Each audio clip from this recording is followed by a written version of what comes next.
ଶାଶୁ ମା କହିଲେ ସକାଳୁ ଉଠିକିରି ଆଲୋ ବୋହୁ ଆଜି କ'ଣ ଘୁଡ଼ଘୁଡ଼ିଆ ତରକାରୀ କରିବୁନି କି?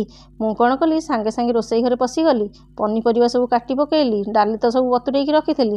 ଯାହା ଦେଶୀ ଆଳୁ, ଆଳୁ ସାରୁ, କଖାରୁ ସବୁ କାଟିକିରି ସବୁ ତେଲରେ ଭାଜିକିରି ତାକୁ ହାଣ୍ଡିରେ ସବୁ ଏମିତି ଭାଜିଦେଲି। ତା ଦେହରେ ଖାଡ଼ା ମସଲା ସବୁ ପକେଇଦେଲି। ପାଣି ଟିକେ ଦେଇଦେଲି ଆଉ ହଳଦୀ ଟିକେ ଦେଇକି ତାକୁ ଫୁଟିବାକୁ ଛାଡ଼ିଦେଲି। ତାପରେ ଫୁଟିଗଲା ବେଳକୁ ମୁଁ ସେଥିରେ ଟିକେ ବାଇଗଣ ଆଉ କଦଳୀ କାଟିକି ରଖିଥିଲି। କଳା ପଡ଼ିଯାଇଥାନ୍ତା ତ ସେଥିପାଇଁ ହଳଦୀ ପାଣିରେ ପକେଇକି ରଖିଥିଲି। ତାକୁ ଟିକେ ଫୁଟିବାକୁ ଛାଡ଼ିଦେଲି। ଏଇ ସିଝିଗଲାଣି ପରିବା ଗୁଡ଼ାକ, ସେଥିପାଇଁ ଏବେ ସେଥିରେ ଯେଉଁ ଡାଲି ଗୁଡ଼ା ସିଝେଇକି ରଖିଥିଲି ତାକୁ ପକେଇଦେଲି। ତାପରେ ତା ଦେହରେ ନଡ଼ିଆ କୋରା ଦେଇଦେଲି, ଟମାଟୋ ଦେଇଦେଲି। ତାପରେ ତାକୁ ଘୋଡ଼େଇ ଦେଲି।